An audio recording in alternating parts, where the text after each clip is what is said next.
So welcome back to another YouTube video. I'm going to be training the legs today. We're going to focus on blowing up the quads, getting a real burn in, and I'm going to give you some, tips and tricks along the way to help you grow your own legs, even some little secrets. So I'll be talking about them today. Anyway, let's get a flex on and get into it. Before I like to train my legs, it's fun to do a little flex off so I can see like the pre and post pump, which I never do, but my son's been training with me lately. He's over there somewhere. You can probably just see. He's like, I will not come on videos with you until 2025 January. So I'm like, I'm having to wait. But he's been training with me lately, and he's always like doing this pre-flex in the mirror where he's like, this is the pre-pump and then post-pump. So I've been doing it for a little bit of fun with him. So I'll do it for you guys today. I found the posing mirror in this gym. We talked about it on our last episode. It's here. This is it. All right, so this is before the pump. All right, so I can see, like looking in the mirror, even on like a non-pump, that this lateral side of my leg is bigger than the other side. And when I put on knee sleeves, I actually feel that when I'm putting the knee sleeve on. So in a situation like this, especially when it comes to today's training, I just need to make sure that I'm either pushing evenly from both legs and really focusing on that in my mind, or adding in some unilateral movements to work on the weaker side. Because it can be corrected, and we all seem to have some type of imbalance in our bodies. But if we get lazy, that's when there's issues and muscular imbalances, because one side will always want to take over, and that's usually your strongest side. Sometimes my toe rings squish into each other, so I have to like readjust them and put my sock back on. And people are like, why do you wear toe rings? Because they're pretty. They're pretty. But they're so inconvenient sometimes.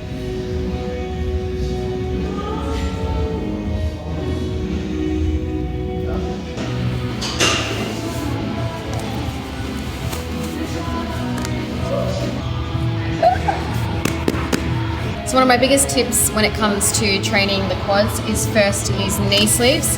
I find for myself this helps not only mentally, but it keeps my knees warm and lubricated. If you are someone that struggles with knee pain, I would highly recommend using these where you can, whether it's on squats, whether it's on leg press, lunges, all that kind of thing, because the more support you have, the better.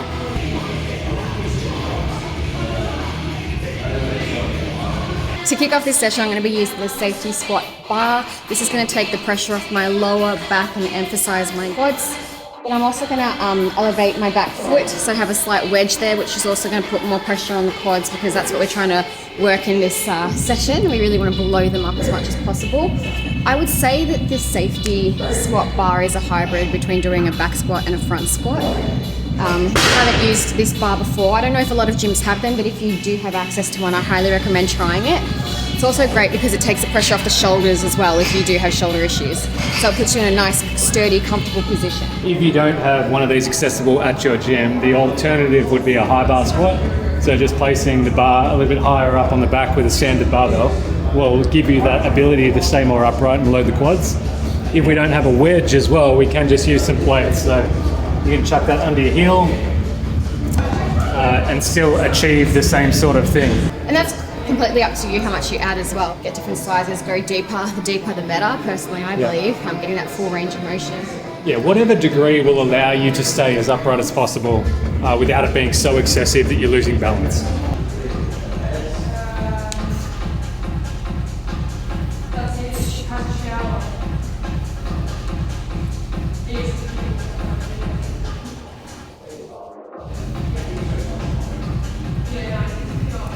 With all of your quad movements, you want to go as deep as possible and really get that full range of motion. I remember when I first started training, I'd do the leg press and I'd do it really fast and cut them so short.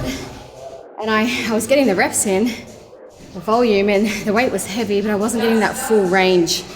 And I think since really changing that, it's kind of changed the development of my legs and how they look. So make sure that you're really on top of yourself when it comes to that full range of motion with most things when you're training, especially the legs. 3, tapping. 4. Right up. 5, nice and upright. 6, good. Yeah, and finish it. Come on, nice and strong. Big drive. Yep. Nice. Whoa, whoa, whoa. There we go. That's my that's my worst fear. It's like you see it with all those gym bro like I'm out of breath. Oh my gosh. High rep squats. Oh, seriously. Who needs cardio? Honestly. Yeah. You see him like drop it. Nice. 2, 3, grab those squats. 4,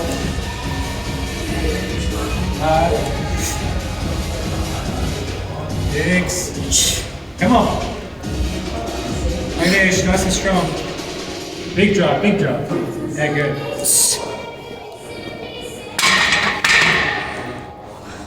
I was just going to say, there's a common message that often gets pushed when we talk about like rep ranges with certain types of training. So when it comes to hypertrophy, you often hear people say that you should stick within the 8 to 12 or 8 to 15 rep range. There are certain exercises that just are better suited to higher reps or lower reps. So like if we were to go on something like a leg extension, you know, it's not going to make much sense to do 6 to 8 reps. You probably won't feel like you're going to get much out of it. The amount of pressure that's going to put on the knees isn't going to be very comfortable.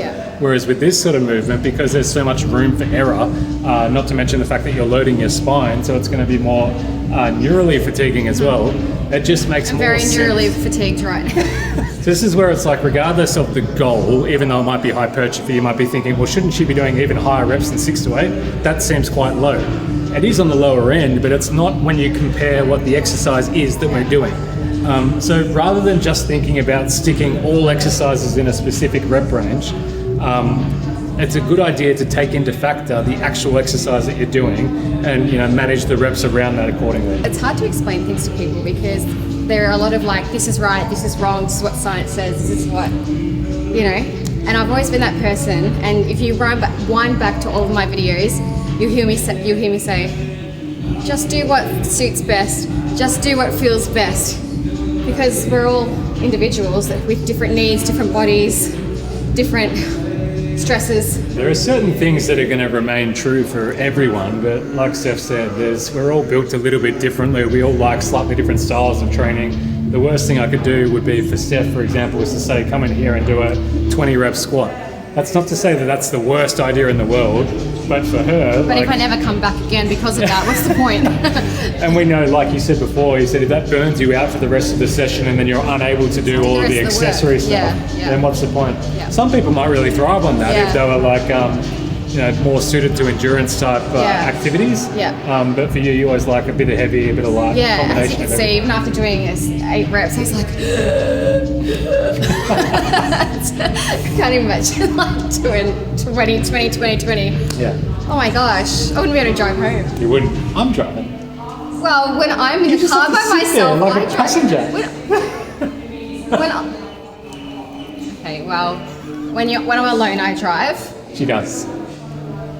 Is that a thing? I feel like men always get in the driver's seat. Women don't really get a chance. Like we go in the car and you're just in the driver's seat. Like what if I wanted to drive? Would you like me to tell you why? If you want to hear about that, log on to Steph and Jamie, our podcast. We talk all things relationship and the feminine and the masculine. There is 2 reasons. First reason is... we're going to go there, are we? We're going there. I enjoy being the leader, and sometimes I think you enjoy me leading in the driver's seat. You're a pretty good passenger driver, though. You often give me some directions. Sometimes second-hand driving from over here. Oh, on, watch out. That's the first reason relationally, but the second reason, Steph is good at many, many things. She's a brilliant woman. But when it comes to driving... What? What's your tone? Excuse me, I've only crashed that car once. We drove the other day and we very nearly had an accident where you were driving and I had to work and do something. You were over-exaggerating. I feel very anxious. I had it was fine. I don't know.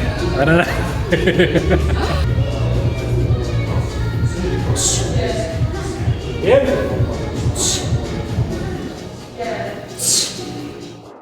Come on. Nice. I used to wear belts back in the days, but I found them really uncomfortable in the end, squishing my ribs all the time. And I felt like my core got weaker because I was so heavily reliant on the belt that I wasn't bracing properly. So I stripped it all back, went back to the basics, and started to train my core to brace. So I'm very hyper aware of that now when I am squatting or doing any kind of exercise, that I am bracing. And also feeling, instead of just falling down, feeling myself go through that movement and working the quads, like muscle-mind connection throughout the entire movement. So yeah, that's a really good tip. And the funny thing is, I don't mean to keep banging on, but you don't really think about these things when you first start training. It's what you kind of gather along the way. Because like I said earlier, like I look back at old videos of myself training, and this is like a good 3 years into it.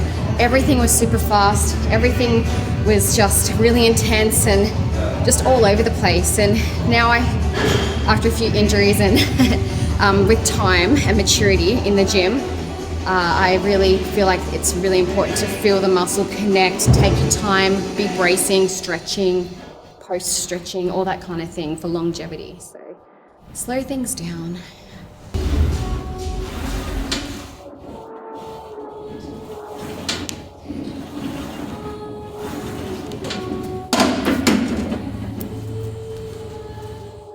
So once again, going super low on that movement. I would even say that I'm a little bit excessive with how low I go. You don't have to be completely bummed to the ground. I do have the flexibility to do that, but still get as low as you can to really stretch and utilize the muscles.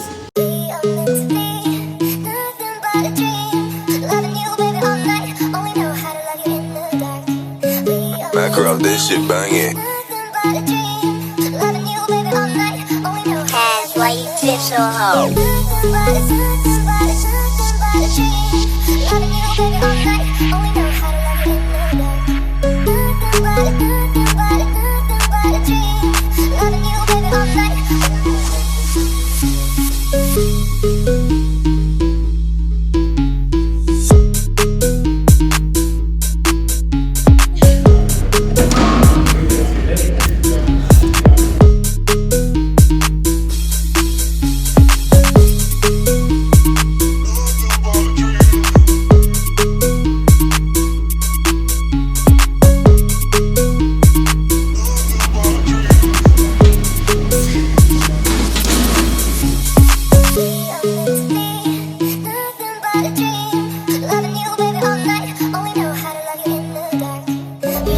So I decided to implement a unilateral movement because of what we were talking about earlier, which was my imbalance.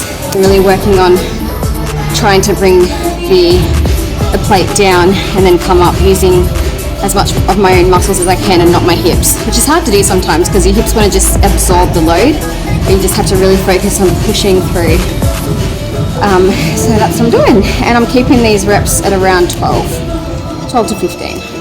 In regards to foot placement, you want to have your foot a little bit lower. That's going to work more of the quad. However, if you go higher, you're going to get more glute involvement. So I'm going nice and low today.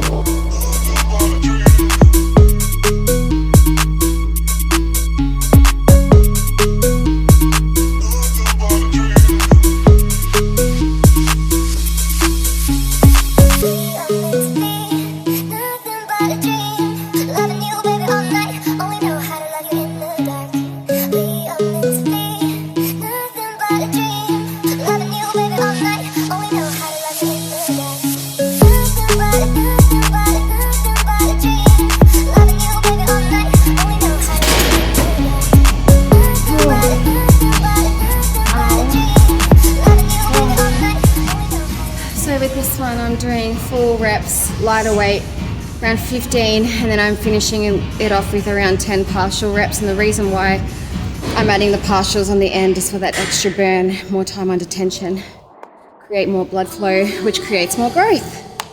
And it just keeps going in that cycle. But it burns. It burns. Burn. This machine allows you to do that and get that extra time under tension, like you said, which works really well.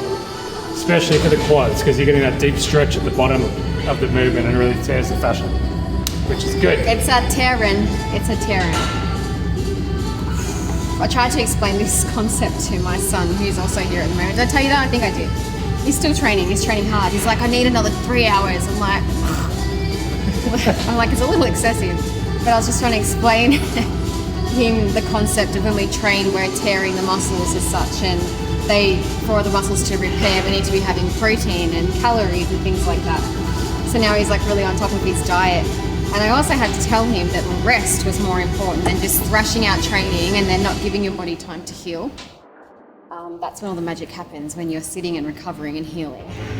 So it can create a greater unit, and then you go back and tear it again.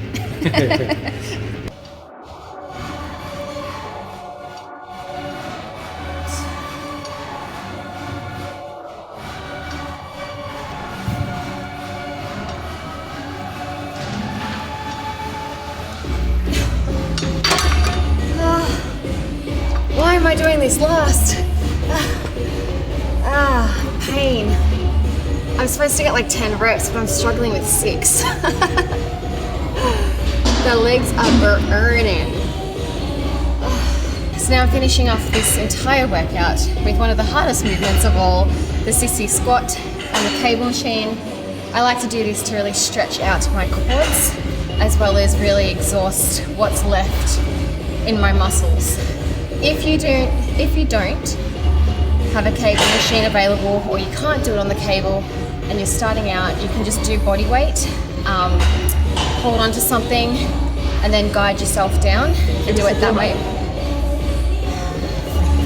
Jamie wants me to give you a demo. Okay, so I would line myself up, push my hips forward and then come down and up. Hips forward, come back, up.